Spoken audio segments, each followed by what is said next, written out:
Muy bien, continuando con nuestro programa. Un modelo de negocios es una herramienta conceptual que, mediante un conjunto de elementos y sus relaciones, permite expresar la lógica mediante la cual una compañía intenta ganar dinero, generando y ofreciendo valor a uno o varios segmentos de clientes. La arquitectura de la firma, su red de aliados para crear, mercadear, entregar este valor y el capital relacional que genere fuentes de ingreso rentables y sostenibles. Para hablarnos del tema sobre transformación organizacional, permítanme presentarles a nuestro siguiente invitado. Él es el doctor Rogelio Martínez, investigador y consultor en estrategia y negocios. Él es mecánico administrador, ingeniero mecánico administrador por la Universidad Autónoma de Nuevo León, igualmente con una maestría en administración por la misma universidad. Es máster en ciencias y doctor en cambio organizacional por Pepperdine University. Actualmente estudia su segundo doctorado en relaciones y negocios internacionales en la misma Universidad Autónoma de Nuevo León. Tiene múltiples certificaciones, entre las que podemos citar teoría de restricciones, coaching, modelaje organizacional, Gestalt, enfoque de complejidad, empresas familiares, entre otros. Con más de 30 años de experiencia en consultoría nacional e internacional, en empresas tanto públicas, privadas como educativas. Actualmente es profesor del doctorado de cambio organizacional en la Universidad Pepperdine. Igualmente en el doctorado de Management de Colorado Technical University, de Global MBA de la Universidad de Vanderbilt. Profesor fundador de la Maestría en Desarrollo Organizacional en la Universidad de Monterrey. Ha trabajado en proyectos de consultoría, investigación, educación en más de 30 países. Algunos reconocimientos que ha recibido, entre otros, son estudiante distinguido del doctorado de la Universidad de Pepperdine, excelencia académica en la Universidad Autónoma de Nuevo León, alumno distinguido en FIME. También es miembro de algunas asociaciones, entre las que podamos citar OD Network, Gestalt Instituto de Cleveland, Human System Development, Gestión Internacional Studio Center, Polaris Management, entre otros. Le damos la bienvenida al doctor Rogelio Martínez y queda con ustedes. Adelante, doctor, bienvenido. Gracias. Gracias, muy amable. Pues muy buenos días, mucho gusto de estar por aquí con ustedes. Primeramente celebrar pues aquí a la organización de ya cumplir 25 años. Yo estuve por aquí pues hace muchísimos años también en otra sesión y es un poco triste ver cómo pasa rápidamente el tiempo, ¿no? Ya son 25 años, qué increíble. Lo que yo estuve pensando cuando me invitaron a dar esta plática fue más que todo hacer algunas reflexiones con ustedes que tienen que ver con el hecho de que seguramente les ha pasado a ustedes de que intentamos hacer muchas cosas en las organizaciones y el porcentaje de bateo es muy bajo. Hacemos algo y ya sea que lo que hicimos no fue suficiente o ya sea que lo que originó el hacer el proceso de cambio se modificó y no volvimos a movernos y entonces otra vez, entonces como que la reflexión es, ¿qué es lo que está pasando? ¿Qué es lo que tendríamos pues que estar contemplando, haciendo, etcétera, ¿no? Entonces, esto es un puñado de reflexiones que tienen que ver con este aspecto de cómo transformamos las organizaciones. Le he llamado así un poco pedantemente hablar de transformación, como para distinguirlo un poco de los esfuerzos que simplemente tienen que ver con la aplicación o la implementación de ciertas metodologías, por llamarlo de alguna manera. Entonces, lo que yo estaría proponiendo en esta más o menos hora y fracción que vamos a estar juntos, sería primero tratar de presentar el contexto en el que voy a estar proponiendo el tema. Y segundo, tratar de presentar entonces el modelo que responde, digamos, o que pretende responder. Responde es un poco arrogante, digamos, pero más bien lo que son reflexiones que están basadas, por un lado, en la experiencia, por otro lado, en la literatura, sobre todo en las tendencias que está viendo de las compañías que se distinguen, digamos, por ser líderes en todo esto. Y bueno, pues simplemente se está tratando de integrar esto a través de un modelo que tiene, por supuesto, cierta validez teórica, pero lo más importante es, pues, qué tanto sentido hace para ustedes, ¿no? Eso es lo que vamos a tratar de estar haciendo. Entonces, pues quisiera empezar, a ver si me puedo sincronizar bien con esto. Ok, con una cita de Jack Welch que ustedes ven por ahí, que me parece muy interesante, que dice: cuando la tasa de cambio exterior excede el cambio interior, el final está a la vista. Y yo creo que es bien interesante ver cómo, pues, muchas organizaciones no están cambiando a la velocidad que el medio ambiente lo está exigiendo. De hecho, si ustedes reflexionan así, simplemente piensen que esto es una empresa y que este es el medio ambiente en el que se rodea, y que está ligado, digamos, que tiene ligas de fuerza, medio ambiente e empresa. Si el medio ambiente se empieza a mover así en esta dirección, como lo está haciendo, y la empresa queda estática, es un principio físico. ¿Qué es lo que va a pasar? Se empiezan a romper las ligas.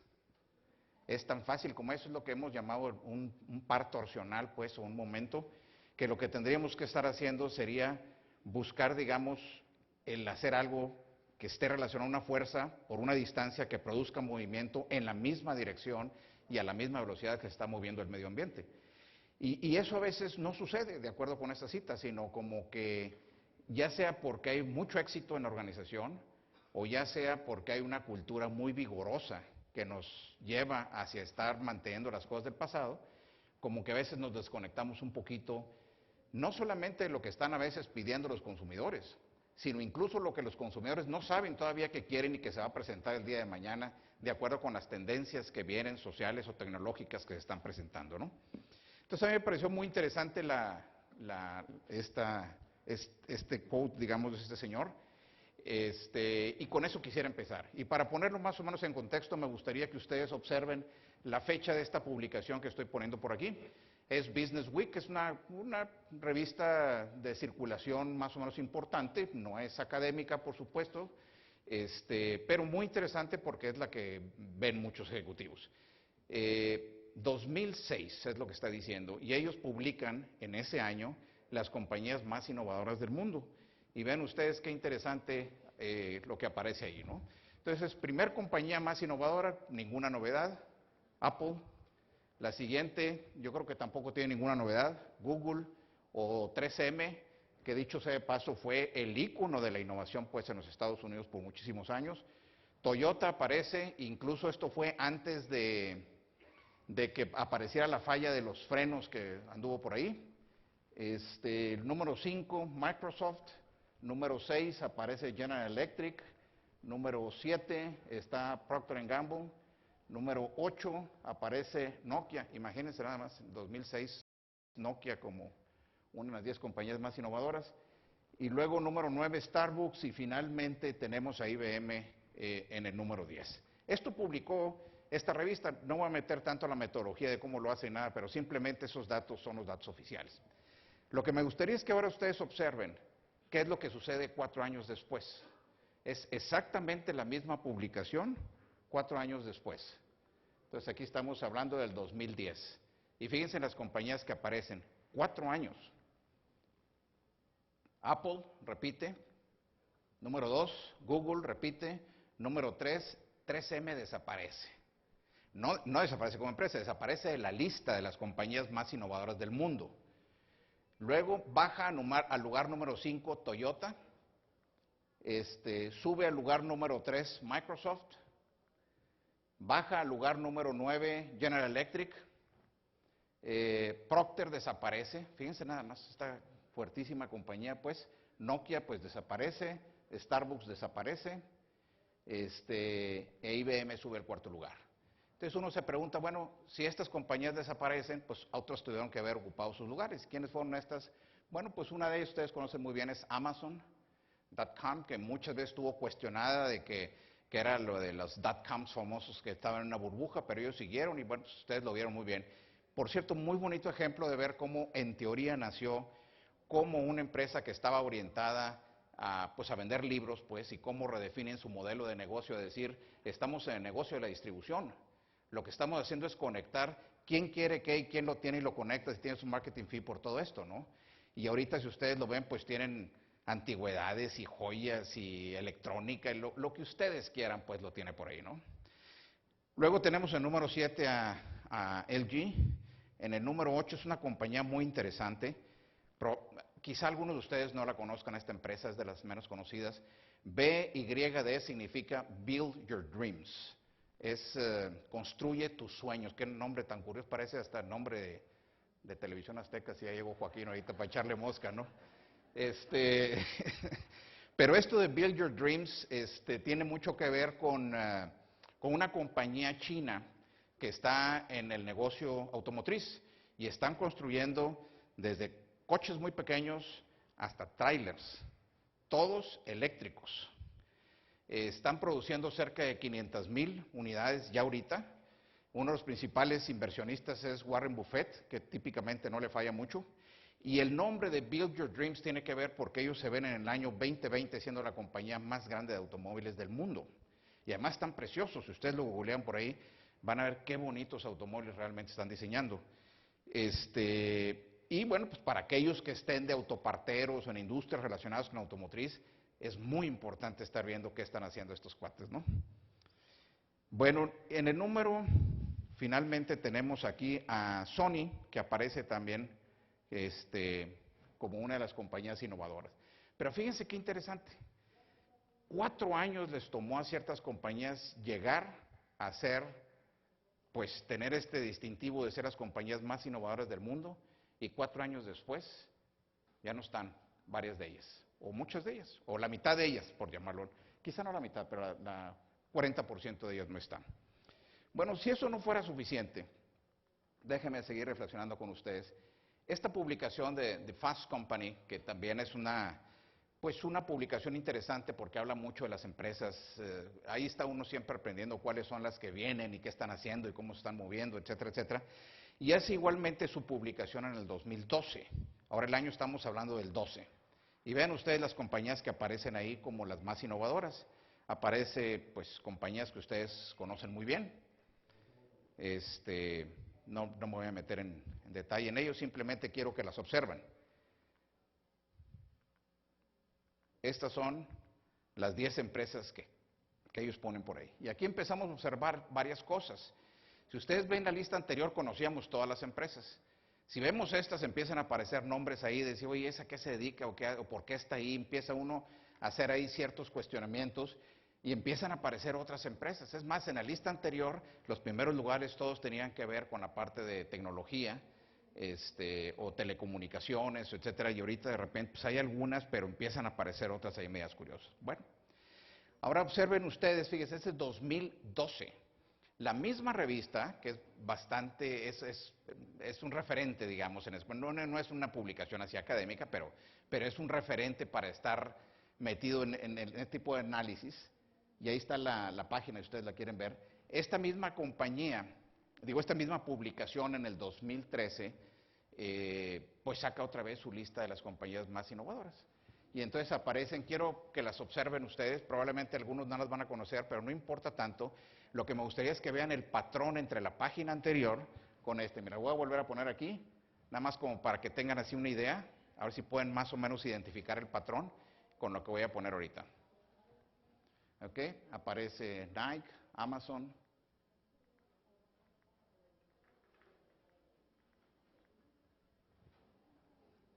¿Ok? ¿Qué les llama la atención de esto? Estamos hablando de un año de diferencia. Del 2012 al 2013, la otra había hablado 4 años de diferencia. Aquí estamos hablando de un año de diferencia. Y fíjense lo más lo que observan. ¿Cuántas parecen que repiten en un año? Exacto. Entonces, si leemos, aquí está la fuente, ustedes lo quieren ver. Si las analizamos, estas son las compañías que se presentaron ahorita en el 12 y en el 13. Y en síntesis, solo 2 permanecen en los primeros lugares. Entonces eso es bien interesante estarlo observando, de ver cómo las compañías llegan, pero cuesta mucho trabajo el poderse mantener, mucho trabajo. Digamos que los niveles de cambio empiezan a ser terriblemente fuertes, pero bueno, déjeme seguir haciendo el planteamiento teórico antes de entrar a más detalles o más reflexiones, ¿no? Si ustedes ven la publicación que todo el mundo utiliza y que tampoco es académica, pero de Fortune 500, ya ves que publican las compañías pues, más grandes o, bueno, tienen varias clasificaciones, ¿no? En este caso, en el año 2006, sacamos las compañías que salen publicadas en Fortune 500 y las comparamos contra el 2013 para ver cuántas vuelven a aparecer entre esas 500 compañías. Estamos hablando ahí de unos 7 años más o menos, ¿no? ¿Tienen una idea más o menos de cuánto sería? 40%. O sea, el 60% de las 500 compañías de Fortune en un periodo de 7 años tampoco está presente. Entonces es muy interesante porque casi cualquier publicación que uno empieza a observar por ahí, estás viendo un patrón muy importante, como que nos está costando cada vez más trabajo, uno, llegar y dos, mantenernos pues en ese lugar. Entonces, ¿qué es lo que está sucediendo con todo esto, no? Me parece que es un poquito la reflexión que yo quería estar haciendo con ustedes en esta mañana. Y bueno, pues alrededor de esto mencionar algunas cosas que me parece interesante. Quizá una de las primeras reflexiones que yo quisiera hacer sería esta de aquí, citando a Gary Hamel, donde dice, las ventajas competitivas tienen fecha de caducidad. Y lo que hoy nos hace competitivos, lo que hoy hace que el cliente quiera comprar lo que vendemos, muy probablemente mañana ya no va a hacer eso. Especialmente si eso está basado en tecnología o está basado en cosas que las empresas pueden comprar si tienen los recursos, ¿verdad? Entonces, de repente, oye, es que es un software que hace ciertas cosas, ¿no? El SAP o el Oracle, lo que sea. Pues el otro, si tiene lana, también lo compra y también lo pone y ya se acabó la ventaja competitiva. Entonces, ¿qué va a hacer ahora diferente? ¿Qué va a hacer? Entonces, todo ese proceso de estarse diferenciando, por eso me encanta esa cita de decir, lo que hoy está bien, muy probablemente va a dejar de estarlo pronto. Y más vale, por eso dice aquí, y por lo tanto, entonces tendríamos que estar pensando en obsoletizar nuestros propios productos y procesos antes de que alguien lo venga a hacer por nosotros. Porque típicamente ese alguien más, ¿cómo se llama? Competencia, por supuesto. Entonces, si nosotros somos capaces de pensar en algo, la competencia también lo está pensando.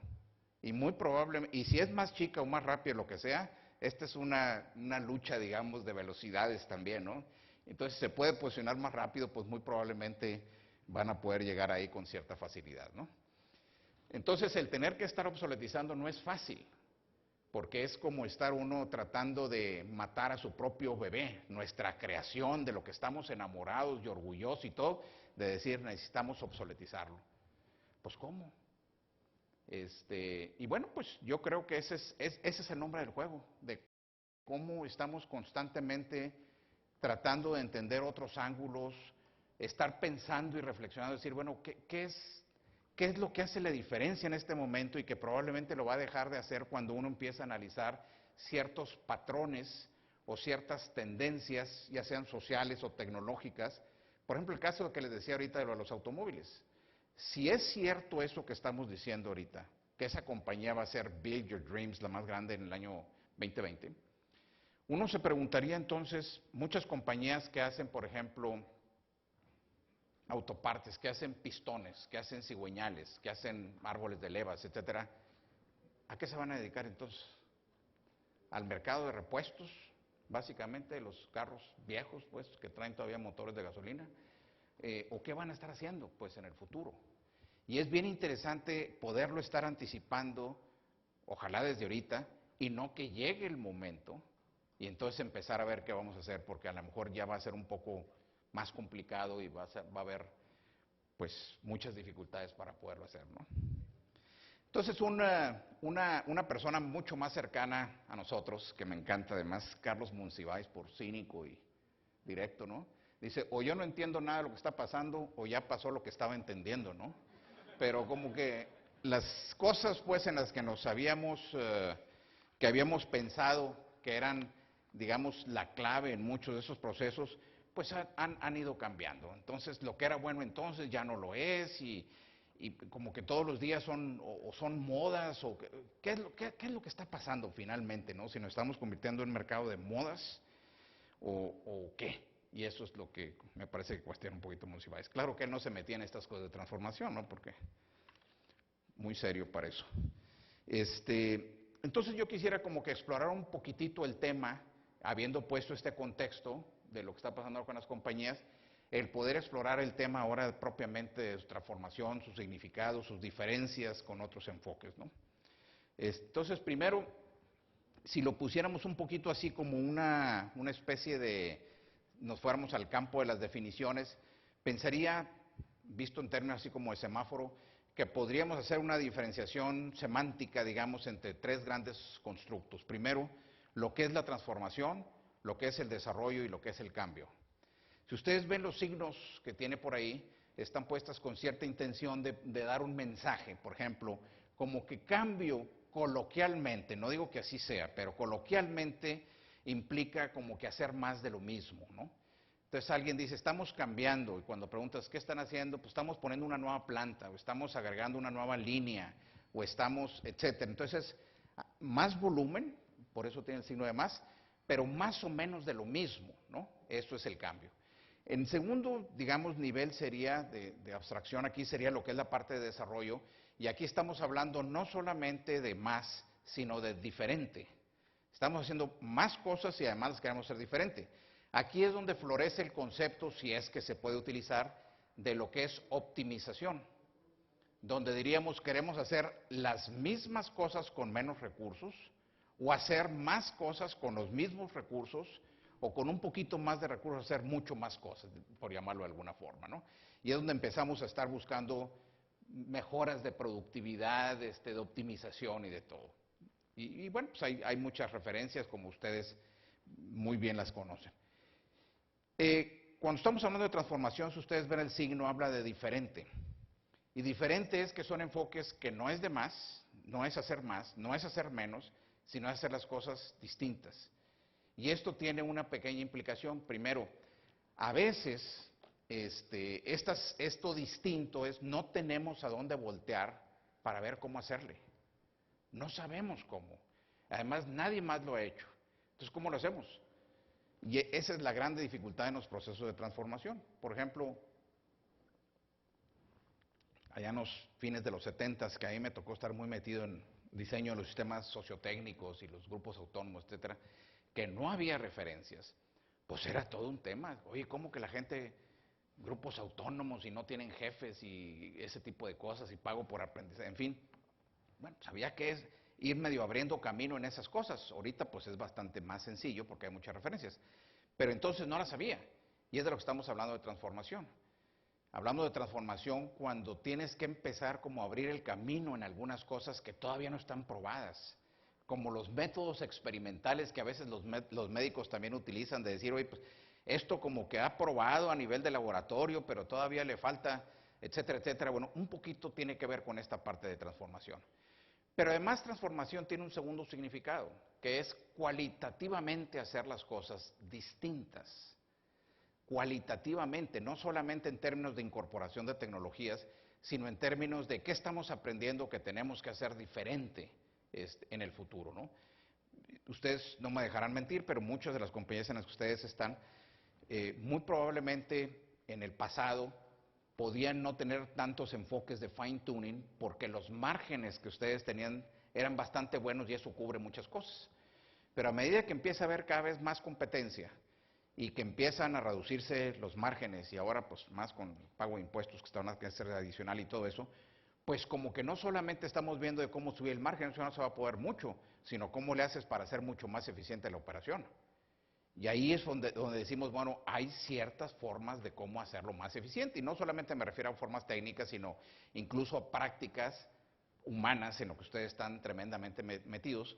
Por ejemplo, simplemente para mencionar alguna de ellas, no me dejarán mentir ustedes siendo expertos en todo esto, Ustedes lo han visto cuando hablamos de las culturas vigorosas, por ejemplo, en las organizaciones. Bueno, las culturas vigorosas tienen, entre otras, una cierta característica, que tiene una fuerte presencia de líder. Hay un líder que está ahí metido haciendo, uno o varios, ¿verdad? Pero haciendo y dirigiendo la acción, etcétera, etcétera. Si estamos trabajando con una compañía que no lo hace, pues a lo mejor parte de su proceso es métete también a la operación. No implica dejarlo estratégico, pero a lo mejor vas a tener que estar haciendo cosas que antes no estabas haciendo también, porque eso está teniendo un cierto impacto pues en otra parte del sistema.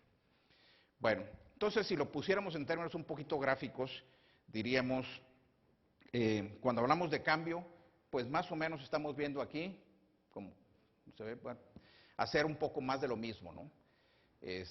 No tiene mayor grado de complejidad, simplemente hacer un poco más de eso. Ustedes quizás recordarán cuando empezaban los círculos de calidad hace muchísimos años, que eran muy buenos porque le daban a la gente un cierto sentido de involucración y de participación. La verdad, desconozco si siguen ese tipo de enfoques o no, pero una de las críticas que había a todo esto era que el tipo de problemas, creo que después se sofisticó bastante, pero si van ustedes a la literatura y analizan los primeros problemas que solucionaban los círculos, uno de ellos recuerdo que era, estaban definiendo si las rayas en los estacionamientos deberían ser de color amarillo o de color azul, ¿no? Porque unos tienen más impacto visual que otros. Entonces tú lo ves y dices, oye, pues es interesante, ¿no? Sin embargo, la gran pregunta es, ¿qué tan relevante es para el negocio? Si las pintas de una forma, las pintas de otra, etcétera, y le estás dedicando recursos y de todo, ¿qué tan relevante finalmente? Entonces, funciona porque hay movimiento, lo cual me parece que es bueno, hay participación, lo cual me parece que es bueno, pero quizá no vaya a ser suficiente después. Se tiene que hacer un enfoque mucho más, pues más, no sé si orientado a resultados o más estratégico, ¿no? Entonces, segundo, cuando hablamos de desarrollo, este es un caso interesante, también la gráfica puesta ahí está puesta con mucho cuidado. Ustedes ven cómo va la tendencia de la línea y además es roja, va hecho bala, y de repente, pero fríamente se topa con la pared y ¡pum! Este es el equivalente a muchas compañías que ustedes han observado incluso aquí localmente, de que vienen con una inercia muy padre de trabajo y empieza a haber ciertos indicadores de que hay que cambiar y no cambian a tiempo. Y de repente aparece la pared y es la que te obliga a tener que cambiar. Entonces ahí viene, decir, pues ahora sí tenemos que hacer algo distinto, etcétera, etcétera, pero tuvo que presentarse un fenómeno que nos hiciera tener que reflexionar pues alrededor. Y probablemente cuando estamos hablando de desarrollo, de lo que estamos hablando es de una tercera posibilidad que tiene que ver con esto. Y esto es la capacidad para poder como anticipar que se van a presentar esas barreras, que esas barreras pueden ser de clientes, pueden ser de consumidores, pueden ser tecnológicas, etcétera, como estar integrando tendencias que hay, no solamente tendencias en un solo campo, sino en múltiples campos, para estar diciendo, esto se ve de esta manera y tenemos que empezar a hacer ahorita ciertas cosas para efecto de poder estar evitando el poder pegar pues en esa barrera. Y eso sería un poquito la idea de la transformación. Y para poderla poner a nivel de ejemplos más o menos concretos, déjenme reflexionar con ustedes esta posibilidad, ¿no? Cuando hablamos de dimensiones del cambio, entonces, cuando hablamos de tipos contra objetivos, a nivel de tipo estamos hablando de cambios incrementales, que serían lo de cambio, estamos hablando de cambios radicales, que sería lo de desarrollo, y estamos hablando de cambios discontinuos, que serían los de transformación. Si eso los aplicamos a ciertos objetivos como son producto o servicio o proceso, podemos entonces empezar a clasificar más o menos, hacer una taxonomía de la orientación de cambio que estamos haciendo en las organizaciones. De tal forma que, por ejemplo, en este primer caso, a nivel de un cambio incremental de producto, aparece ahí un producto comercial, es un detergente. ¿Qué es lo que tiene que hacer un detergente? Pues tiene que limpiar. Y si limpia ropa, tiene que limpiar la ropa y no hacer agujeros o no decolorar la ropa. Eso es lo que tiene que estar haciendo. Entonces tiene que estar metidos en el desarrollo de nuevas moléculas, pero no va a hacer cosas radicalmente distintas. Va a seguir limpiando sin hacer agujeros, porque esa es su razón pues como producto. Hay un caso, bueno, de Unilever pues muy mencionado, de cómo hacían su detergente que era buenísimo, pero también se acababa la camisa, ¿no? Entonces, pues no servía mucho, limpiaba de más. Sí. En el segundo caso vemos, por ejemplo, a nivel de servicio, un cambio radical fue lo de eBay. Y lo de eBay, que está mucho basado también en las listas de Craig, que en un principio, pues como que era algo que solamente algunas cuantas gentes que están en abastecimientos veían y meditaban alrededor. Hoy es casi imposible imaginarse uno el estar tomando una decisión sin meterte a eBay, de cualquier cosa. Si quieren comprar un carro viejo en Estados Unidos, si quieren comprar una cosa, lo que quieras, típicamente vas a tener que entrar a estas que son los referentes, tanto para estar checando el mercado como para hacer más o menos un análisis de precios, ¿no? Y si pensáramos, por ejemplo, a nivel de procesos y cambios discontinuos, pues tenemos el Internet, que son cambios tremendamente importantes. Yo me quedo pensando, cuando yo estudié la carrera de ingeniería, pues no había Internet, no había computadoras para acabar pronto, no había teléfonos celulares. A mí me tocaron 3 cambios tecnológicos. Cuando yo estudiaba teníamos reglas de cálculo, mecánicas, entonces con eso hacíamos operaciones. Y luego vinieron las calculadoras y luego vinieron las computadoras, pero las computadoras eran, había unas, creo que unas máquinas que se llamaban clasificadores, ya no me acuerdo cómo se llamaban, porque se hacían en tarjetas, que uno perforaba en Fortran y en COBOL y no sé qué otros lenguajes se usaban. Terrible, era una tortura, una cosa de esas, pero empezaban esos cambios, ¿no? Ya cuando luego aparecieron los disquetes y otros ambientes más pues ya fue otra cosa, ¿no? Hasta que llegamos a esto, y esto nos ha cambiado la vida, y la pregunta es, ¿qué viene después? O eso mismo, ¿qué otras implicaciones pues va a estar teniendo? Piensen ustedes simplemente, por ejemplo, una de las implicaciones bien interesantes de lo que vamos a ver ahorita en diseño organizacional tiene que ver con lo que es investigación y desarrollo. ¿Cómo vino a pegar investigación y desarrollo? Junten ustedes esto y las redes sociales en términos de investigación y desarrollo.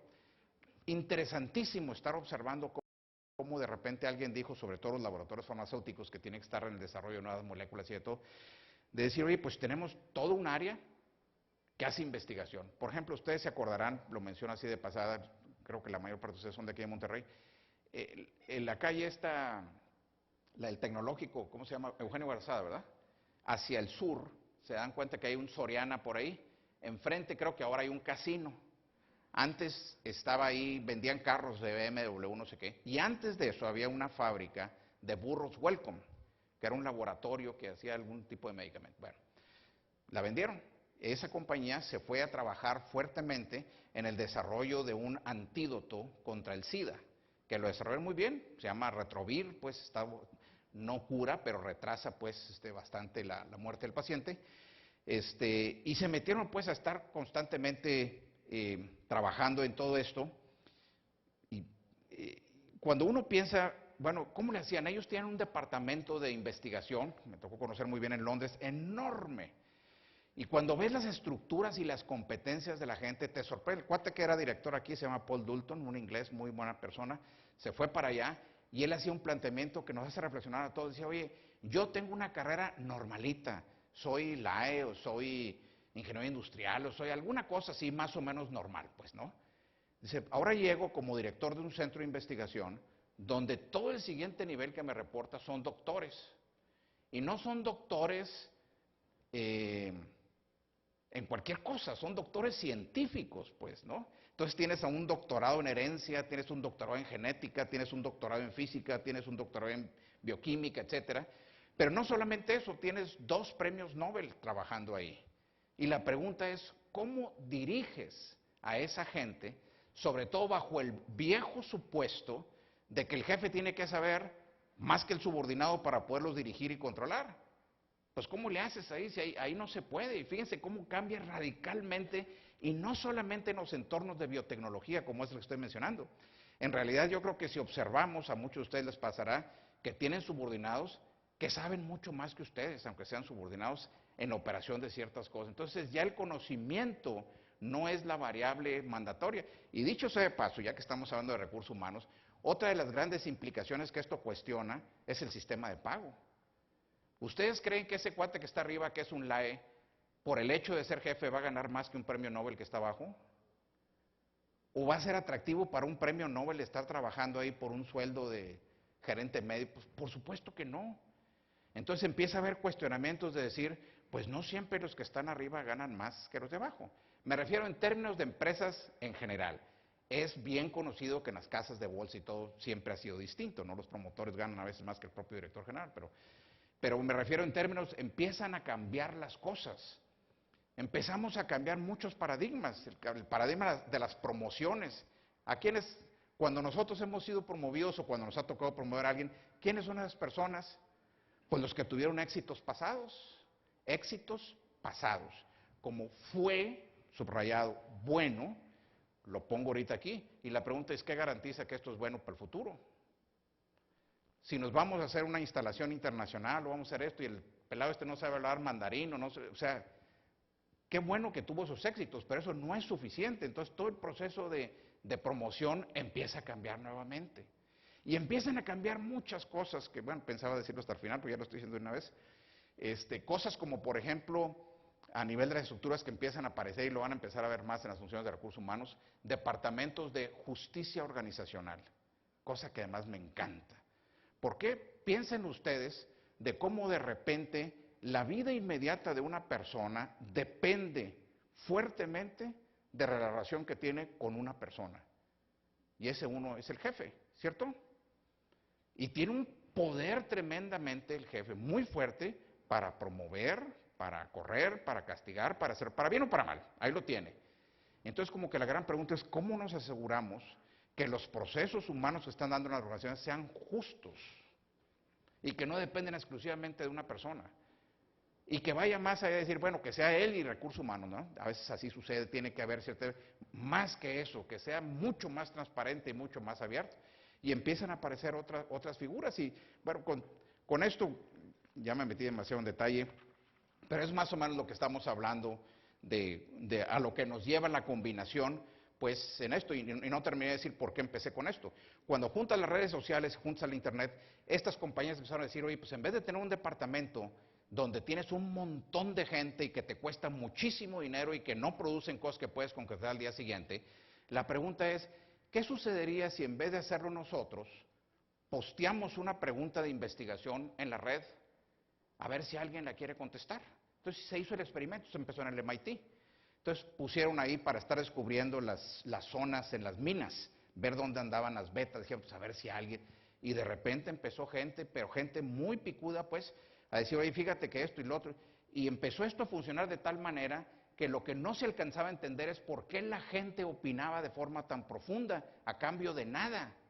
No se le estaba pagando, nadie lo sabía, y ese fenómeno no lo sabíamos. Entonces decíamos, bueno, es porque la gente, y probablemente era gente que sabía mucho, pero nadie los oía en sus propias organizaciones, o porque era muy generoso y quería compartir el conocimiento, o por lo que ustedes quieran. Todavía no terminamos de saberlo totalmente por qué, pero lo que es un hecho es que ahora posteas y en vez de estar haciendo eso, lo diseñas, lo estructuras un poquito más y pones premios y pones lo que sea, etcétera, y un proyecto de investigación y tienes investigadores de todo el mundo en diferentes lenguas, en diferentes enfoques y te ahorras una bola de problemas laborales y de todo tipo y te cambia la dinámica. ¿Qué fue lo que implicó? Departamentos de investigación mucho más reducidos, más focalizados, etcétera, y entonces empezar. Y esto nos empieza a cambiar fuertemente la forma en que hacemos las cosas, ¿no? Entonces, para irme un poquito más rapidón porque tenemos no mucho tiempo, diríamos que cuando hablamos de proceso de transformación, de lo que estamos hablando es de hacer algo distinto, ¿no? Por eso ponía un poquito lo de la mariposa, podría ser cualquier cosa, pero es un poco diferente que donde se cambia la manera, la forma o incluso el producto que estamos haciendo. Piensen ustedes, por ejemplo, en IBM. A muchos de ustedes les tocó, igual que a mí, conocer a IBM porque hacía computadoras, ¿verdad? Ya no las hace. Y sigue siendo IBM. Entonces, ¿qué es lo que hizo? Bueno, pues todo un proceso de transformación, de convertirse en una compañía de consultoría de muy alto nivel, de implementaciones sofisticadas, en fin. Y así empiezan compañías hasta estar cuestionando, digamos, hasta su propio modelo de negocios, por llamarlo de alguna forma. Entonces, la pregunta es, ¿se tiene que aplicar en todos los casos? Y la respuesta es, depende, no en todos los casos, pero sí de seguro cuando podemos contestar a las siguientes 5 preguntas. Si la respuesta a estas 5 preguntas va en la dirección de las flechas que vamos a presentar, no hay duda que un enfoque menos sofisticado que esto no sería suficiente. Por ejemplo, Si estamos en un enfoque de cambio, la primera pregunta sería, ¿el cambio que estamos haciendo es un cambio profundo? Y profundo me refiero, no es un cambio, por ejemplo, cuando dice el cambio de cultura, que dicen, pues hay para la raza, ¿no? Ahí los de abajo, los de arriba, ya estamos bien culturizados o lo que sea. O es en una cierta área y no en otra, o es, etcétera. No me refiero, sino es decir, es un cambio profundo, consistente, de arriba a abajo. Si la respuesta es sí. Segunda pregunta, ¿el cambio va a afectar a todo lo largo y ancho de la organización? Si la respuesta es sí. Tercero, ¿la velocidad con que lo tenemos que hacer es alta? Y acuérdense que en el pasado a veces hacíamos programas de sensibilización a la calidad o al cambio, 2 años y luego ya empezaban. Bueno, ahorita ya no hay mucho tiempo, a veces hay que hacerlo sobre la marcha, ¿no?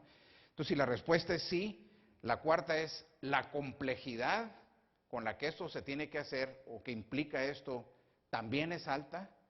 Si la respuesta es y, viene la última, que es el nivel de certidumbre es bajo, es decir, no estamos tan seguros, no sabemos exactamente lo que va a suceder, es decir, sí, así es. Bueno, si estas condiciones se dan, que es como la prueba del ácido, digamos, de los procesos de transformación, entonces querer hacer cuestiones de cambio o de desarrollo muy probablemente no va a ser suficiente. Tenemos que estar pensando en una medicina un poco más fuerte, pero y las medicinas fuertes que pueden ser muy buenas para una cosa también tienen efectos secundarios, que hay que analizarlos y hay que ver qué implicaciones va a estar también teniendo pues en el propio sistema, ¿no? Entonces, lo que quisiera presentar ahorita de manera más o menos rápida sería pues como que una invitación a reflexionar en organizaciones que de pronto se están presentando a una realidad como esta que estoy planteando aquí. No estamos hablando de pequeños casos o pequeños cambios, sino cosas que son más o menos complicadas, complejas, de cómo hacemos para poder cambiar, ¿no? Entonces aquí tengo el modelo pues que me gustaría poder compartir con ustedes. Pero quisiera, en esencia, decir aquí un par de cosas. Primero, el modelo que vamos a ver es un modelo más o menos básico, pero los elementos que lo componen, pues ustedes pueden agregar varios de ellos. Yo estaré mencionando algunos. No podía poner así el modelo de las 234 variables que tienen que ver, porque entonces, o sea, si no focalizan en ciertas cosas, terminan no focalizando en nada, ¿no? Pero decir, ¿cuáles son los drivers, digamos, de todo esto que está empujando realmente la transformación? Pero quizá más importante que eso, tenga que ver con el estarlo haciendo sistémicamente, estarlo haciendo simultáneamente, la parte de simultaneidad de los enfoques, y no solamente decir, ahorita hacemos esto para luego hacer eso otro, porque a lo mejor va a ser demasiado tarde, sino que hay que estar haciendo cosas en paralelo. Y bueno, de esto es lo que voy a estar tratando de mencionar. Entonces, en experiencia personal por un lado y por otro lado, cuando ustedes analizan la literatura, sobre todo, muchas de las cosas que aparecen como los nuevos enfoques en administración, en recursos humanos, lo que sea, van a encontrar ustedes algunas referencias que, pues, si ahorita me voy acordando, se las voy mencionando cada una de ellas, ¿no? Que tiene que ver con esto. Lo que yo trato de poner aquí en el centro es la parte de visión sistémica, que es justamente lo que acabo de mencionar. Me parece que ese es el disparador importante, el estar viendo las relaciones entre las cosas y no solamente las cosas que forman el sistema. Por un lado, y el estar contemplando el cómo se van adaptando todos estos de manera simultánea. Y luego vemos algunos elementos por ahí, como por ejemplo lo que decíamos ahorita, el modelo de negocio, que ahorita vamos a tratar de sacarle un poquito ahí la segunda derivada, y luego lo que son los clientes y consumidores, que sigue siendo tremendamente importante y sigue moviéndose la literatura hacia allá. No solamente porque los clientes te dicen lo que quieren, sino a veces porque tienes que anticiparte, el mismo cliente no lo sabe y tienes que adelantarte todo eso. Tercero, lo que tiene que ver con la parte de cultura y voz de los empleados, me parece que es tremendamente importante porque por mucho que ustedes investiguen en la literatura, van a encontrar que muchas de las ventajas competitivas que tienen las compañías están basadas en cosas que otros también pueden tener. Si tienen dinero, la compran y ya están igual. Y esto, por ejemplo, la cultura, es uno de los pocos elementos que aunque tengas dinero no lo puedes replicar. La cultura que tiene una compañía, por ejemplo, Southwest Airlines, por decir alguna cosa, pues hay otras compañías también de bajo costo y de todo. ¿Y por qué no hacen lo mismo? Lo traen en el DNA, pues los otros no lo traen, no está tan fácil. ¿Por qué lo hace Toyota? ¿Por qué Toyota abre las instalaciones para que vayan los competidores a aprender de ellos? Y te lo dicen, porque sabemos que no nos afecta, porque aunque sepan lo que estamos haciendo, no lo van a replicar. Y si lo quieren replicar, no les va a ser fácil, porque no lo traen en el DNA tampoco, ¿no? Eso es de lo que estamos hablando. Tercero, lo que es la parte de diseño organizacional, que te lo vamos a ver, que es, las cosas no suceden por accidente, están perfectamente diseñadas para tener los resultados que tenemos. Entonces, ¿cuál es el tipo de resultado o de estructura que estamos haciendo? Y ustedes sabrán muy bien cómo a veces diseñamos estructuras para entorpecer incluso que las cosas lleguen adecuadamente con los consumidores. Y la parte de innovación, pues evidentemente que tiene que ver con todo lo que son de procesos, de productos, de tecnología, de tendencias incluso sociales. Y finalmente las partes de amenazas estratégicas, que es, bueno, piensen lo que pasó pues en la Cámara el día de ayer. De repente amanece hoy una empresa que tiene que pagar el 8% de sus productos, ¿verdad?, cuando no estaba eso planeado. Entonces, ¿qué tanto puede uno anticipar la jugada? Y es interesante ver cómo todos esos procesos de cabildeo, de lobbying, de otras cosas que no están dentro de la empresa propiamente, de pronto empiezan a tener un impacto. Toda esa parte política, entre comillas, así, a veces mucho más fuerte. Imagínense el impacto de un 8% a favor o en contra que puede tener comparado con el incremento de productividad que tiene una planta o dos. No hay forma de compararlo. Y no es finalmente, no va a ser un either or, no uno o el otro, sino las dos cosas van a ser importantes, pero vamos a tener que estar viendo mucho qué es lo que está pasando más allá, ¿no? Bueno, entonces nos vamos a la primera, con esta parte de visión sistémica. Yo traté de ponerlo más o menos en esta situación, de decir, ahí está la situación actual de la empresa, nos queremos mover al estado deseado, y si ustedes lo ven es el mismo modelo que puse ahorita, y lo quise poner como si esto fuese un salvavidas, donde en el salvavidas, y está en el agua, si de repente decides irte por cualquiera de esos círculos y lo aplastas, pues por aquí me voy a ir, ¿qué es lo que va a hacer? Te salta el otro por acá. Entonces te vas para allá y le apachurras y te va a saltar el otro por acá. Y le haces no sé qué y te va a saltar. Entonces, como que tienes que asegurarte de cómo vas ejerciendo presión suficiente en todos estos para que no te empiecen a saltar las burbujas de un lado para otro. O las sorpresas, por llamarlo de alguna forma también, ¿no? Entonces, esa es la parte central. Y dicho sea de paso, me parece que en todos estos procesos no solamente cambian las organizaciones, sino cambiamos las personas. Cuando estamos intentando cambiar organizaciones, pues evidentemente los que estamos cambiando más somos nosotros. Por eso hay una parte de transición individual y de cambio organizacional, ¿no? Bueno, pues entonces, siguiendo con esta parte de visión sistémica, este es un modelito, pues, diga, ya muy utilizado, pero me parece que muy gráfico, que fue desarrollado por Newton Margulis y Anthony Perraya cuando empezaban con los enfoques de DO, que luego fue atribuido a Pat Williams y mucha gente lo conoce como el modelo Pat-Williano. Pero independientemente pues de quién tuvo los derechos o no lo que haya sido, me parece que es interesante observar como ellos hablan de que hay unas empresas, una parte tecnológica, una parte humana y una parte administrativa. Y esos cubitos que ustedes ven por ahí es lo que se le llama el fitness. En otras palabras, si tienes una tecnología relativamente sencilla, pues con un sistema social que tengas relativamente sencillo y con unos sencillos procedimientos administrativos, pues con eso es suficiente. Pero si de repente tienes una tecnología muy sofisticada, pues entonces eso no va a ser suficiente. Necesitas irte a una parte de gente mucho más sofisticada también y probablemente sistemas también mucho más sofisticados. Y la pregunta es, bueno, y si estamos de acuerdo con que tendríamos que estar creciendo en forma de cubo, la pregunta es entonces, ¿por dónde empezamos? ¿Debemos tener un curso chiquito, mediano, grande o por dónde empezamos? Y la respuesta a esto está en el cuarto subsistema que ustedes ven ahí que se llama entorno. Y dice, el entorno puede estar desde un extremo que es estable, donde no cambian los clientes, no cambia el producto, no cambia prácticamente nada, hasta el otro extremo que es turbulento y que todos los días hay cambios en presiones, en distribución, en clientes, en materias primas, en regulaciones, en etcétera, etcétera. Y ustedes tienen que definir en cuál están. Y donde estén ahí, por ejemplo, pónganle un puntito y de ahí hagan el cuadro. Ese es más o menos el disparador, es el medio ambiente, el que es de afuera hacia adentro, lo que nos está hablando de cuál debiese ser pues la orientación a esta parte que estamos mencionando, ¿no?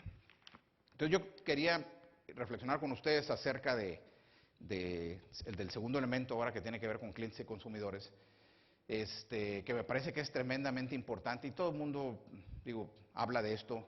Hay un autor muy famoso que ha estado aquí en Monterrey algunas veces, que se llama Ram Charan, y tiene uno de los libros muy populares en esto que se llama What Your Customer Want You to Know, lo que los clientes quieren que sepas, tú como proveedor, digamos, ¿no? Y es fantástico de estar observando cómo nos va llevando de la mano no estés pensando tanto en ti como proveedor, estés pensando más poniéndote en lugar del cliente, digamos, ¿no? Bueno, pues eso es bastante conocido y sabido, por eso aquí estamos hablando, bueno, eso es interesante para la agenda de transformación. Pero algo que me gustaría poder apoyar aquí, si no es muy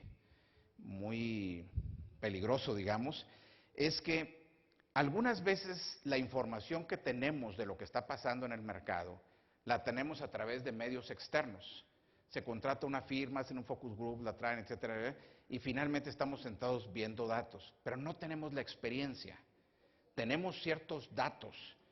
Es más, ahorita, por ejemplo, voy a empezar a asesorar, estoy empezando a asesorar a una administración municipal que va a entrar en funciones pronto.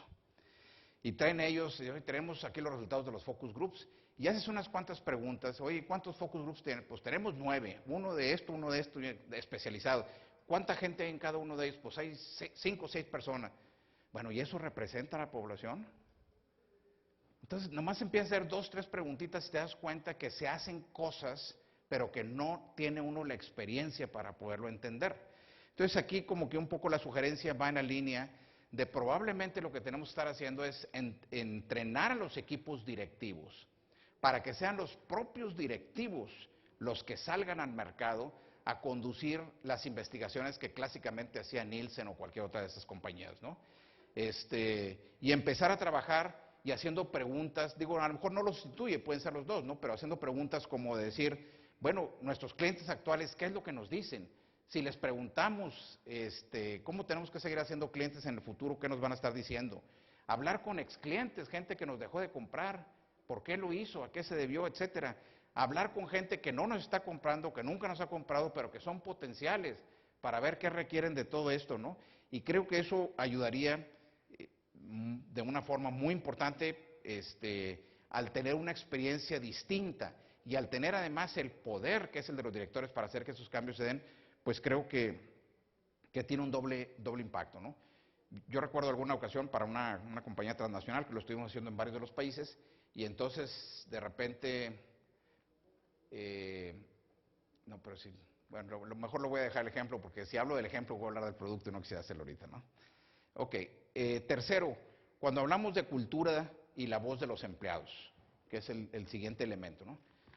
En esta parte, pues, la parte de cultura la entendemos muy bien, la hemos visto de diferentes formas, sabemos que tiene un contribuyente muy importante a los resultados, sabemos que tenemos que alinear, etcétera, y que los podemos, a través de la cultura podemos encontrar algunas inconsistencias. Por ejemplo, cuando decimos aquí, un valor que tiene esta compañía es el trabajo grupal, pero a la gente se le paga individualmente. Hay una inconsistencia en todo esto, ¿no? O tenemos otra inconsistencia que decimos, necesitamos innovación, pero en el fondo es, hay de ti donde te equivoques. ¿Ok? Entonces empezamos a encontrar ese tipo de inconsistencias que están inmersas pues en la cultura y que hace que la gente pues tenga mucho cuidado con todo ello, ¿no? O incluso algunas aberraciones de decir, ¿por qué? De estar controlando los centavos en vez de los, ¿por qué? Porque por eso me pagan. Entonces piensen ustedes en algunas, pues no quiero poner muchos ejemplos para no evidenciar, pero en algunas organizaciones en que la gente está siendo pagada por vender el producto equivocado y la gente lo sabe, dice, pero por eso me pagan, pues es lo que hago. Ahora sí que dime cómo me mides y te diré cómo me comporto, ¿no? Y esa es la parte interesante que está muchas veces puesto pues en la cultura. Entonces, para verla, de una forma distinta pensaríamos en esto, pues esto es la clave de la organización. Arriba tenemos la estrategia, los objetivos, la visión a largo plazo y no sé qué. Abajo del nivel del agua, donde suceden las cosas, eso no se ve. Está abajo, hay que meterse, hay que andar explorándole por ahí. Entonces ahí tenés la opción de que o bajas el nivel de agua para ver qué hay, o subes el hielo para poderlo ver bien, ¿verdad? Porque ahí están escondidas muchas cosas que están soportando o no el día con día, pues, de la organización. Y yo quería, si se puede, ponerles un pequeñito video hablando de cultura organizacional para que vean, pues, cómo hay compañías que hacen cosas que no necesariamente cuestan más, pero que están de ese nivel de agua para abajo. Aquí lo que vamos a ver, no lo voy a mencionar mucho, pero es una compañía que se llama Southwest Airlines. Piensen ustedes en sus experiencias cuando andan viajando, particularmente cuando te vas aquí en Aeroméxico y no sé qué, piensa en los sobrecargos que típicamente tienes ahí, que no siempre son muy amables, ¿no? Que pareciera más, pues a veces como generales, ¿no? Y pides una cosa y espérese tantito y no sé qué, y súbale ahí, bájele aquí y hágale, ¿verdad? Como el poder ahí puesto. Ahora comparen un poquito con el mismo Aeromozo, digamos, aquí está, o sobrecargo que es este cuate, y vean más o menos lo que hace. No sé si lo pudiéramos poner ahí. Más un clic. No, vamos a regresar.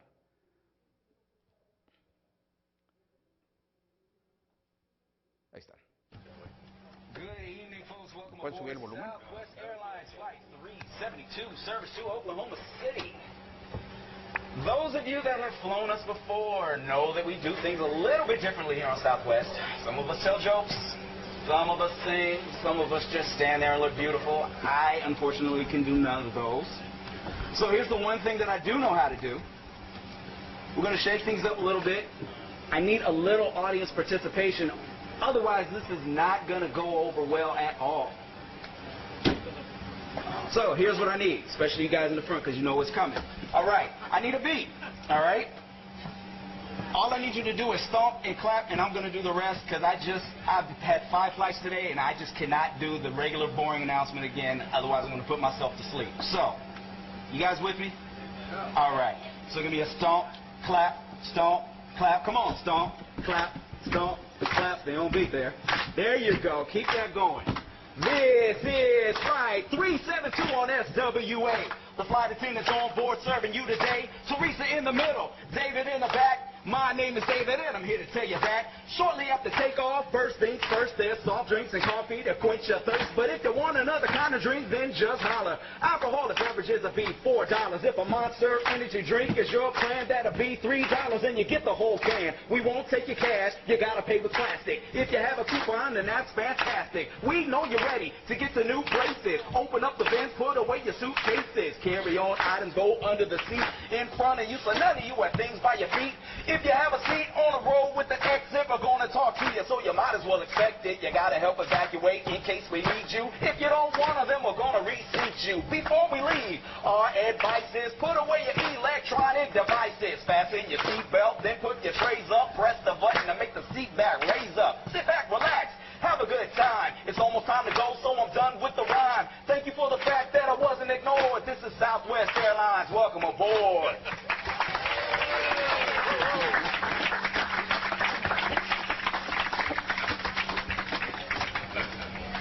Thank you very much for my... Bueno, pues este es un ejemplo interesante de esta compañía, bueno, que ha sido muy estudiada y todo, de cómo, pero es muy diferente. Piensen, yo no sé qué sucede, por ejemplo, lo desconozco, no tengo mucha información, pero probablemente a otras personas que tienen este rol les dijeron, es que tú te tienes que asegurar de que la gente traiga el cinturón, y si no lo trae, o yo te lo digo, o tú aprovecha que traes ahí la charola, pues, y diles que se muevan, y que bájale y súbele, en fin. Bueno, acá no los miden así. Aquí ellos son medidos por la cantidad de risas que son capaces de producir en un pasajero. De risas. Y uno dice, bueno, ¿por qué es tan importante que se rían? Por el origen de la compañía. Era una compañía que está compitiendo contra el autobús, no contra otros aviones. Y entonces la gente que al cobrar $39 para moverse en el triángulo famoso ahí de San Antonio, Dallas, Austin, etcétera. Bueno, ¿quién está subiendo ahí? Pues gente que nunca se ha subido. Entonces ahora piensen ustedes, por ejemplo, en sus abuelitos que se suben y que nunca lo han hecho. ¿Cuáles son las conductas que van a manifestar? pues van a estar ahí teniendo un poco de temor y haciendo bromas y esto y lo otro, etcétera. ¿Y cuál es el antídoto contra el temor? La risa. Entonces, si es que la gente se ríe, no tiene miedo. Y si no tiene miedo, se vuelve a subir otra vez. Entonces está perfectamente pues focalizado, por llamarlo de alguna manera. Ahora, eso todo el mundo lo sabe, pero no todo el mundo lo hace. ¿Por qué? Porque otra vez lo vuelven a traer pues en el DNA o no se tiene. Bueno, alguien lo andan buscando con urgencia, yo creo. A nivel de lo que es la participación, pues evidentemente hay mucha información ahí que tiene que ver de cómo la participación es un fuerte contribuyente a la efectividad y al compromiso. Y bueno, ustedes lo saben muy, muy bien, de cómo hay un tipo de inteligencia distinto que no lo da la ciencia, que lo da el día con día. Y pues yo me acuerdo mucho, habiendo estado trabajando conociendo un poquito o habiendo tenido experiencias en lo que es la industria del acero, como uno de los claves tiene que ver con sacar muestras para medir los niveles que tiene de carbón, porque de eso depende la aplicación, en fin. Y hay gente, me tocó conocer personajes, que sin saber leer ni escribir, podían decirte el contenido de carbón del acero. ¿Cómo le hacen? Pues sacan una muestra, la meten en un esmeril y por el color de la chispa te dicen el contenido de carbono. ¿Dónde aprendes eso? De ningún lado. Y cuando dice la gente, oye, ¿por qué si lo sabías no me lo dijiste? ¿Cuál es la respuesta? Pues nunca me preguntaste o no fue relevante, o etcétera, etcétera. Entonces de ahí que pues es un elemento importante, ¿no? Ahora vamos a lo que es la partecita de diseño organizacional. A propósito de en 3 semanas más que viene el Gran Premio de Fórmula 1 ahí en Austin. Esto sale publicado ahora en el 2013, ahora en abril, que es muy interesante. Y piensen ustedes nada más en esa realidad. Cambiar 4 llantas de un carro en 2 segundos, 2.05 segundos. Eso no se da por casualidad. No es así de que, a ver, pásame el gato y súbele y, ¿cómo se llama? La cruceta y no le quedó. O sea, es el diseño para la perfección, digamos, ¿no? Lo que están haciendo estos cuates, pues, y lo vamos a ver. Entonces, simplemente quería presentarles ahí un pequeño videíto también de esto, si lo podemos poner. Cierren los ojos, ahora ábranlos. Han pasado 2,05 segundos, suficientes para cambiar las 4 ruedas de un Fórmula 1, al menos para Red Bull. En ese tiempo a Webber le pusieron en Malasia 4 neumáticos nuevos. Fue su segunda parada. Un nuevo récord en la Fórmula 1. Los 2,31 segundos del pit stop de Button de hace un año en Alemania ya parece hasta un mal tiempo. Porque Red Bull ha cambiado de protagonista a la pizarra. En Malasia, en 5 de sus 8 pit stop, batieron el registro de McLaren. Y eso que en Australia no lograron ser más rápidos que Ferrari en ninguna parada. Pero los mecánicos de Red Bull han afinado sus actuaciones y no son nada fáciles, como se vio en Malasia. Mientras Hamilton se confundía de garaje, en su ex equipo tenían problemas con Button y en Force India con una tuerca peleona.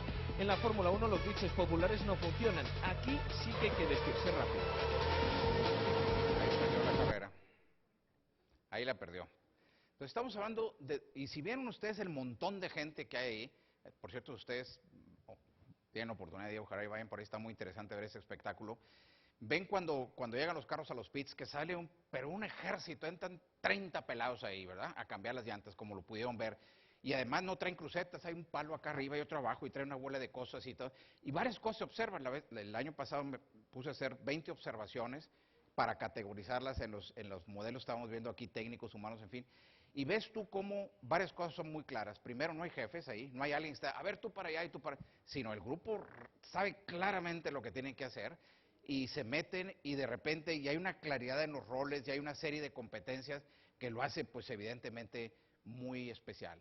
Entonces, esta parte de lo que es diseño organizacional, y para ir más o menos cerrando este tema, es una de las cosas que más apuntan ahorita en la literatura, todo lo que tenga que ver con estructurales, cosas estructurales, como el diseño de la estructura, los sistemas de pago, las mediciones, etcétera, porque son los que generan mucho la cultura.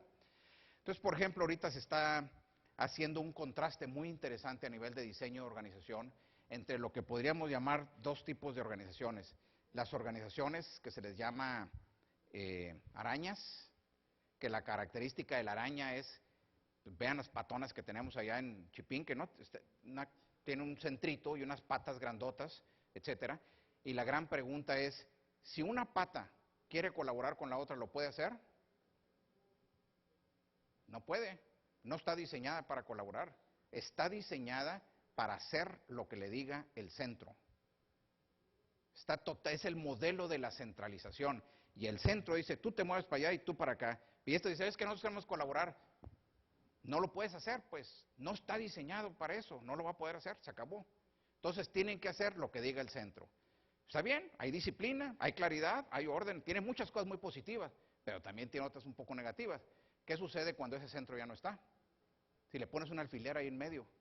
No nada más se muere el centro, se muere todo. ¿Cierto? O cambias ese centro y otro, etcétera, etcétera. La contraparte entonces de todo esto, y hablando como metáfora por supuesto, serían lo que son las estrellas de mar. Una estrella de mar no tiene centro, para empezar.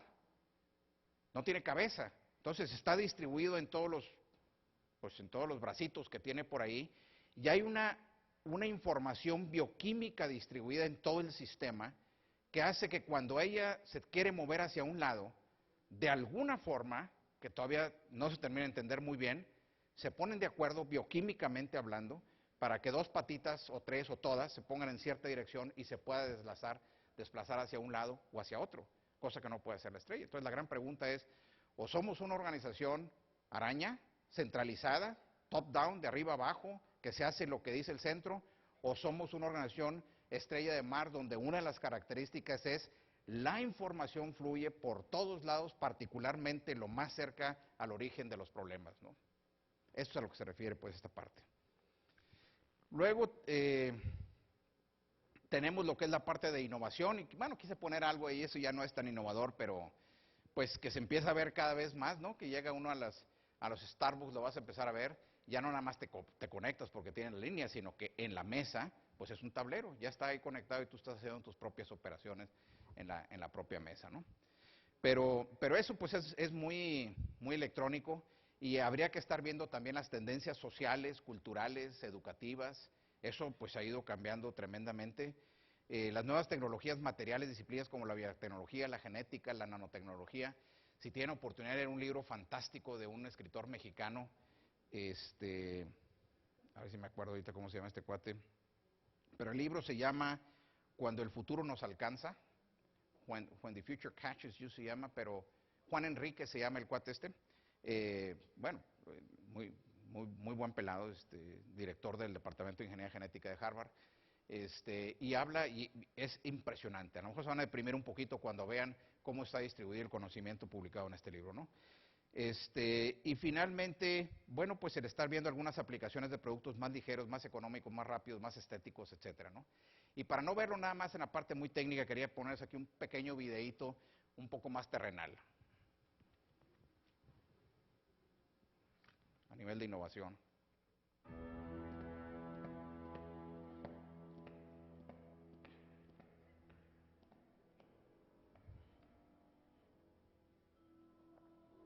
O Herr, ein großer Umbruch steht bevor.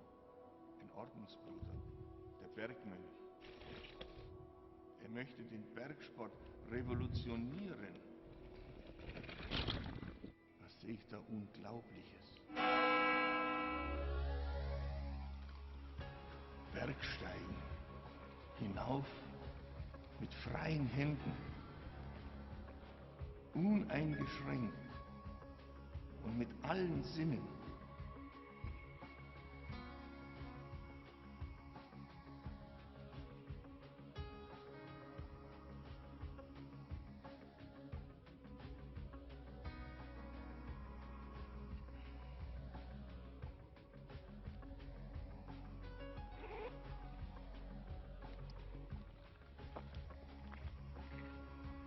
Jedem Gelände trotzen, und sei es noch so schroffig.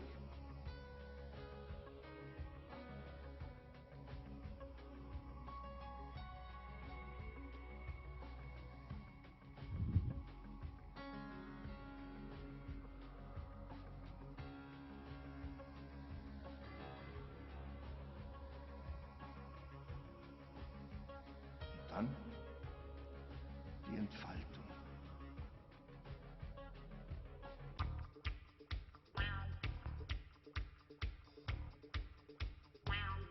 Herr, eine ausklappbare Federgabel.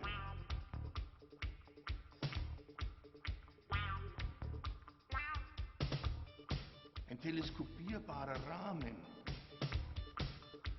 Ein gedämpftes Heck.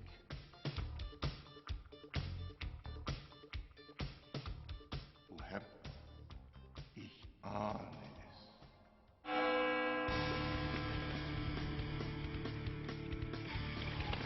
Der lästige Abstieg soll durch ein Downhill-Erlebnis ersetzt werden.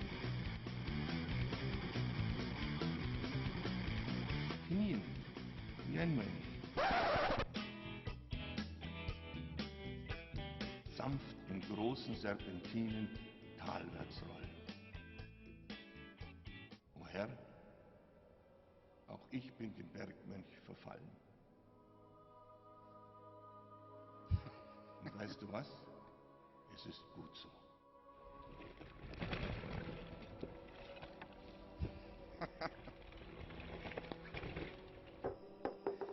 Ok.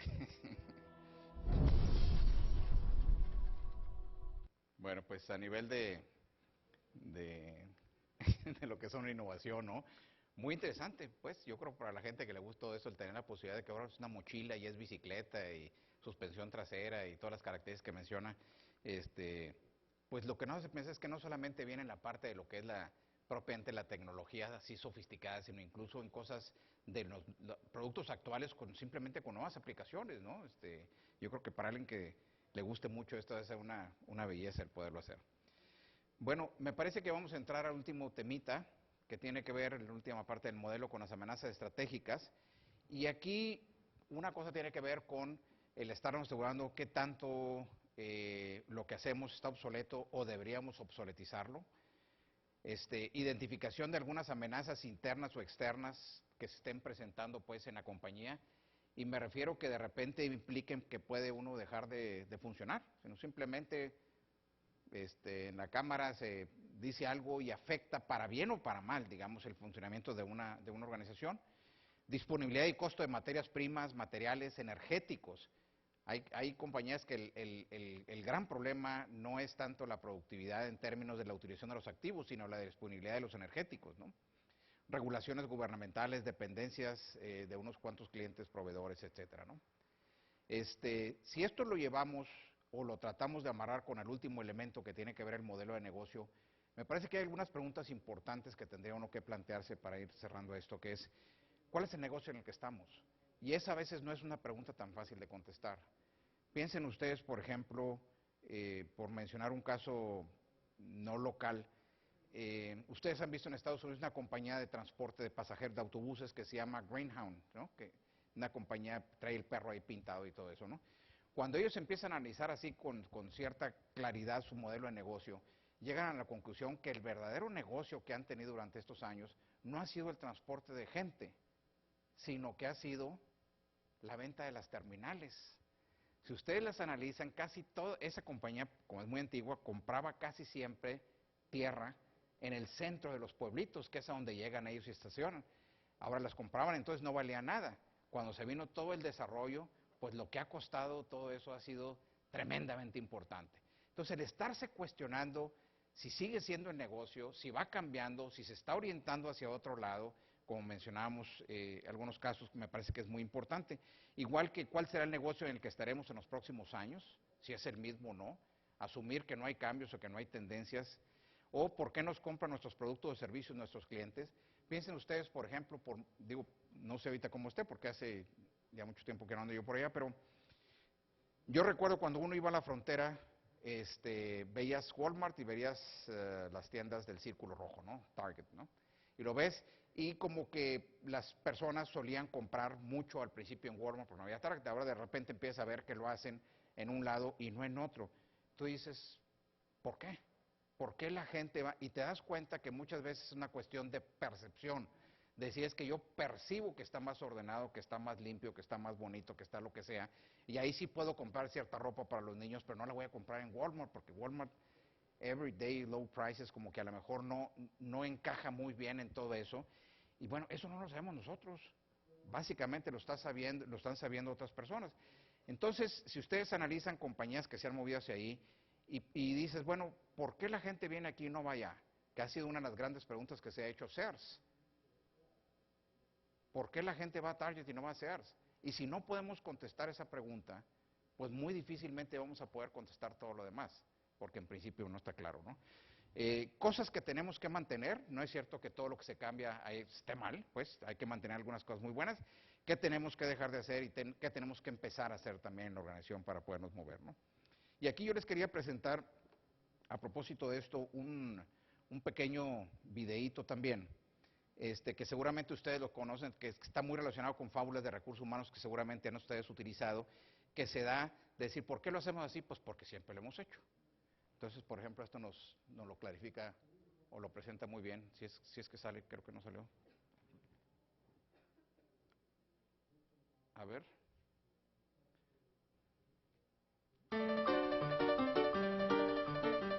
Un grupo de científicos puso a 5 monos en una jaula. En el centro pusieron una escalera y encima de ella unos plátanos. Cuando un mono subía la escalera para sacar los plátanos, los científicos les tiraban agua a los que estaban en el suelo.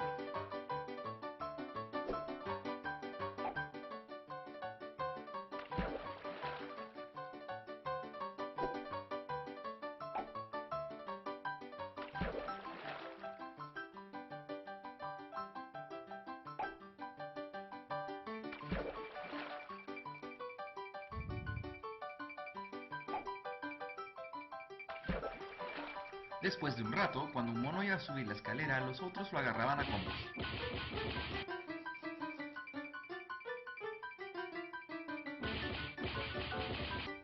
Después de otro rato, ya ningún mono subía la escalera, a pesar de la tentación de los plátanos. Entonces los científicos cambiaron a un mono y lo primero que hizo fue subir la escalera siendo botado rápidamente y agarrado a combos. Después de más golpes, el azul ya no subió más la escalera.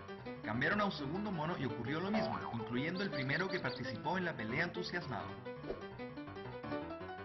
Cambiaron a un tercero, un cuarto y finalmente al último también lo cambiaron. Entonces los científicos se quedaron con un grupo de 5 monos y aunque nunca tuvieron un baño helado, nunca dejaron de pegarle al que intentaba subir por los plátanos. Si fuera posible preguntarle a alguno de ellos por qué le pegaban al intentar subir la escalera, de seguro la respuesta sería: no sé, las cosas por acá siempre han sido así. No puedes perder la oportunidad de pasar esta historia a tus compañeros para que de vez en cuando se cuestionen por qué se están pegando. Interesante, ¿no? ¿Por qué? Bueno, porque así se ha hecho, porque así ha sido siempre, porque entonces a veces como que perdemos la capacidad de cuestionar las cosas. Y bueno, pues una de las ideas centrales que con esto tendría que ser quizá una orientación muy fuerte hacia estar pensando estratégicamente y no solamente haciendo planeación estratégica, lo cual sería un poco distinto, ¿no? Las dos cosas son importantes, pero hay gente que no hace planeaciones, son muy exitosos. Y hay gente que hace todos los planes del mundo y tampoco lo son. Entonces, no se puede sacar generaciones, pero lo que es interesante son aquellos que están observando patrones, redes, significados, tendencias, ¿no? Y bueno, tratando de poner eso como una formulita, que me parecía que a veces quedan más gráficas que los conceptos, diríamos aquí, cuando hablamos de administración estratégica, estamos hablando de un factor que tiene que ver, por un lado, con planeación estratégica, más cultura estratégica, lo cual lo hace un binomio, y un binomio por definición es inseparable, no es uno u otro, son los dos lo que tenemos que estar haciendo, pero resulta que ese binomio está dividido entre la turbulencia del entorno. Entonces, entre más grande es el denominador, pues más chico es el numerador. A mayor turbulencia en el entorno, menos posibilidad de resultados de planeación estratégica, resultados de negocio, pues, y de cultura. Y es justamente ahí donde aparece otro de los elementos que vimos ahorita, que es la innovación, donde aparece como una forma de estar contrarrestando los cambios, pues, que hay en el entorno para que vuelva a quedar constante la parte de planeación o resultados y de cultura organizacional. Bueno, pues un poquito como que en síntesis, esta es la reflexión, cómo se podría estar haciendo, pues cada quien tiene su forma de hacerlo, ¿no? Pero me parece que sería interesante como empezar a trabajar en las organizaciones haciendo un diagnóstico a nivel de estos elementos que estuvimos viendo y luego entrar a una segunda parte que yo le llamo focalización y me encanta el concepto de esta ecuación que ustedes ven por ahí de E es igual a mc cuadrada. ¿Se acuerdan de esa fórmula? desarrollada por Einstein. Lo más precioso de esta ecuación es que con 2 variables está explicando el comportamiento del cosmos. Y a veces nosotros para poder producir un cambio traemos un modelo de 34 variables por 27 y no sé qué, etcétera, ¿no? O sea que el rollo es directamente proporcional a la falta de entendimiento de las cosas, ¿no? Entenderíamos luego el número 3, que es la parte de readiness, de saber qué tan propensa y lista está la organización para poderse mover pues en la dirección que estamos buscando. Y luego viene la parte 4, que es propiamente la ejecución, y ahí qué lástima que esa foto quedó muy chiquita, pero si la ven es un carro que llega de Fórmula 1 con toda la gente ahí alrededor, es a lo que se refiere justamente, ¿no? Y finalmente el estar evaluando y tener un último punto de reiniciar, que a lo que se refiere, o el tema central del que está hablando ahí, es de, como lo ven, After Action Review, que es, me parece que a veces no tenemos tiempo pues en las organizaciones para detenernos y reflexionar qué aprendimos de todo esto, qué sucedió con esto, cuando ha habido un quebranto, cuando ha habido un éxito, es qué hicimos, qué tenemos que hacer diferente pues la próxima vez también, ¿no? Entonces, si lo vemos a nivel total, algunas organizaciones han optado por sistemas de gobierno de este tipo, donde hay equipos guía, luego que básicamente están facilitando cosas, tienes equipos de diseño que están trabajando con los elementos que veíamos, tienen apoyos como centros de investigación que están hablando de las tendencias y de algunos consultores que pueden estar, y en fin, cada quien ve la manera de poderlo estar implementando. Pero algo que lo que yo quería reflexionar claramente con ustedes es que, aunque estuvimos hablando de cosas que parecen un poco complejas, 2 cosas para terminar esto. Primero, en términos de la dificultad del cambio, si lo vemos como un cambio anticipatorio, es muy complejo. El estar anticipando ahorita cómo van a ser los carros en no sé qué, o cómo va a ser cualquier cosa en los próximos 10 años, es complejo. Si lo vemos como cambio reactivo, pues es un poco más fácil de lograr las cosas más ahorita. Y si lo vemos como un cambio por crisis, pues es mucho más fácil de lograr, ya cuando ya pegaste en la pared como lo estábamos viendo en una de las primeras láminas. Entonces, esto es desde el punto de vista de la dificultad. Pero observen ustedes bien, a ver si se les queda esta imagen, y ahora compárenla con esta. Cuando lo vemos desde el punto de vista del costo del cambio, paradójicamente, el cambio anticipatorio es el que menos cuesta, contra el cambio reactivo, que va a costar pues bastante más, y finalmente el cambio por crisis, que va a ser terriblemente más costoso, ¿no? Eso es bien interesante, pero por alguna razón pues no se hace con mucha frecuencia. Y ya para cerrar un par de reflexiones, pensando pues en la función de ustedes de recursos humanos y de cómo apoyar a las organizaciones en todo esto, quería presentarles a ustedes un esquemita, que lo ven por aquí, que está basado en lo que es teoría de complejidad y caos, y lo puedes ver de diferentes maneras, ya sea por los números de elementos que tiene un sistema y el número de interacciones que hay entre los elementos del sistema, o bien entre acuerdo en el eje de las Y contra predictibilidad en el eje de las X. Cualesquiera que sea el aspecto, vean ustedes cómo hay un área que se llama estable. En esa área estable es donde crecieron muchas de las funciones que hemos estado haciendo, que están dentro de lo que es el acuerdo y la predictibilidad, donde podríamos llamar, donde floreció la certidumbre, ¿no? Entonces ahí nació el management, ¿no? La certidumbre muy clara, etcétera, etcétera. Y eso funcionó bien por más o menos unos 100 años, y las cosas empezaron a cambiar. Luego nos movemos más hacia el centro, y estamos hablando de patrones emergentes que no son tan predecibles ni tampoco tienen tanto acuerdo. Y finalmente te vas al último elemento, que es lo que podríamos llamar caos o inestabilidad, donde pues es mucho más lejano. Pero lo que es un hecho es que nos estamos moviendo en esa dirección. Y me parece a mí que, como para ir cerrando todo esto, diríamos, lo que aprendimos en el área verde no nos va a ayudar para estar en el área emergente y en el área de inestabilidad. Esas prácticas ya no funcionan, o no funcionan tanto como funcionan otras.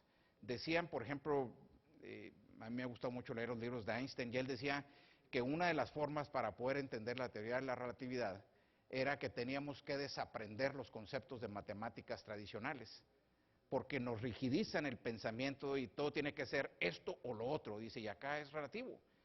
Entonces, como que algo que funcionó bajo ciertas condiciones del entorno, no necesariamente pues se va a seguir aplicando en la otra parte. Y yo creo que ustedes tendrían que ser como quien va acompañando estos procesos o mostrando estos caminos a la organización a través de programas de educación o lo que sea, de estar moviendo hacia otras formas de estar interactuando con el entorno. Y finalmente,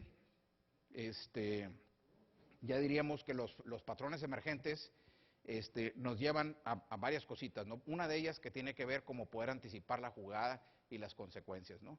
Aquí tenemos a Manning, por ejemplo, sorprendente el pelado ver cómo esa capacidad de estar viendo y con una presión de tiempo terrible para poder poner el balón y poder anticipar, pues lo que está haciendo siempre es anticipar cómo están poniendo para poder poner la jugada, ¿no? Entonces tenemos aquí varias características importantes. Una en términos de teoría de sistemas, las unattended consequences of change, las consecuencias no esperadas de un proceso de cambio que tendríamos que estar anticipando, ¿no? Dicho de otra forma, cualquier solución que estamos implementando va a generar nuevos problemas. La pregunta es, ¿cuál es el nuevo problema que vamos a crear con la solución actual? ¿No? La otra es saber, bueno, pues aquí está, qué problemas nuevos vamos a crear con estas soluciones. Y finalmente tenemos acá cómo le estar identificando pues los patrones emergentes que para poder ser más rápidos, digamos, de alguna manera, y que nos permitan estar conectando los puntos, que es los elementos, estamos hablando, cómo los conectas para generar pues una red de significados. Bueno, esas son algunas de las cosas que me parece que van a ser de los retos que vamos a estar teniendo pues en las funciones de recursos humanos en los próximos años. Pues con ustedes, esta reflexión, como ideas sueltas por ahí a través de un esquema de estar pensando y ojalá y los pudieran estar aplicando y viendo qué resultados van teniendo con todo ello, ¿no? Pues muchas gracias, que tengan muy buen día.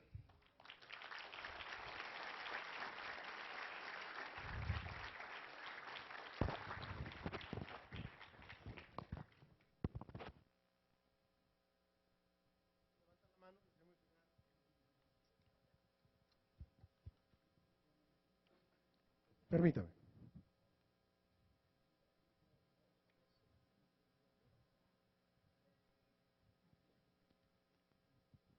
Hola, doctor. Toda su exposición para mí me hizo mucha mella, como decimos, porque hablamos de que el futuro viene y hay que planear y hay que preocuparnos de hacer una serie de cambios. Yo tengo hace 2 meses que regresé a vivir de China, estuve allá durante 3 años. Yo siempre he estado en el área de desarrollo organizacional, me consideraba una persona bastante adaptable al cambio, pues por toda la serie que he vivido desde que nací, ¿no?, en mi entorno familiar. Y resulta que cuando llego ahí, todo lo que aprendía, todo lo que sabía, nada aplicaba. Entonces, pues bueno, me hace mucho sentido todo lo que nos dice, porque realmente nos estamos preocupando por el cambio que viene, pero en realidad es cuestión de movernos del entorno en el que estamos para darnos cuenta que el cambio ya está. Estamos en ese cambio, nada más que a lo mejor no nos damos cuenta porque no nos salimos de nuestra área, de nuestro grupo, pues del mismo grupo de gente, de la misma sociedad, de la misma ciudad, etcétera, ¿no? A eso es lo único que quería compartir. Pues muchas gracias por compartirlo. Mira, y eso me hace pensar cuando hablamos de los cambios, o ya están, o están presentes y no los estamos viendo. Cuando hablamos del último punto, connecting the dots, ¿no? De estar generando. Hay un concepto en Gestalt que tiene que ver con tener la experiencia más que el conocimiento, ¿no? Y cuando se tiene la experiencia, bueno, hay un principio de cambio gestáltico que se llama teoría paradójica de cambio. Y cuando hablamos de teoría paradójica de cambio es, básicamente lo que dice es, entre más lo intento, menos lo logro. Y es de lo que está hablando. Y muchas veces porque ahí están las cosas y no las vemos o no reaccionamos, a menos que cambies la experiencia. Entonces, déjame más mencionar aquí un par de cosas. En una organización de estas transnacionales de las empresas de consumo, pues digamos que tenían una cultura, por llamarlo de alguna forma, muy arrogante, ¿no? Mucha estructura, muchos niveles, mucha pedantería, etcétera, etcétera. Y uno de sus principios guías tenía que ver con orientación al mercado. ¿Cómo te vas a orientar al mercado si entre ustedes se aguantan, pues, el nivel de arrogancia tan fuerte que hay, etcétera? Entonces, tenía que dar un tema. Y la pregunta era si el tema, yo preguntaba, ¿qué puede uno enseñar, si podemos hablar de una forma? ¿Qué conferencia o taller puedes dar para enseñar a la gente a ser más humilde o menos arrogante o menos? No está tan fácil, ¿verdad? Entonces, un poquito hablando de prácticas de recursos humanos, lo que hicimos fue cambiar la experiencia. Y cambiando la experiencia los formamos en grupos y a un grupo lo mandamos, dijimos, ¿te guste o no te guste? Yo sé que él te ha buscado sin descansar y sé que inventa mil motivos para escuchar. Y sé también te lleva flores en un día especial y te promete que ha cambiado por reconquistar tu amor. Te juro que no busco ponerle mal y mucho menos demostrarte que yo soy mucho mejor. Tan solo quiero que comprendan mi forma de pensar, aunque parezca un poco loca, te aseguro es racional. El lamentar el silencio, el no entender por qué estás lejos de él, mientras yo descubro tantas cosas lindas en ti. Desde el momento en que te conocí, de la sala Monterrey dice, él no sabe que en el reflejo de tus ojos existe todo un universo lleno de magia y de ilusión. Él no sabe que la belleza de tu cuerpo solo es un camuflaje para ocultar tu corazón. Él no sabe que con un poco de deseo puedes captar los sentimientos, el más profundo, el más sincero, el más oscuro y el que tenga más amor. Y bailando, bailando, bailando, échale. Y el grito de todas las mujeres.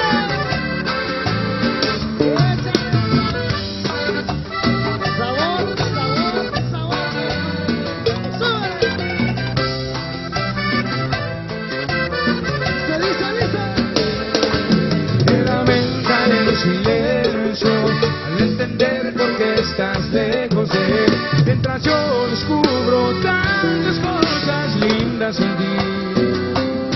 Desde el primer día que te conocí, todos. Él no sabe que en el reflejo de tus ojos existe todo un universo lleno de magia y de ilusión. Él no sabe que la belleza de tu cuerpo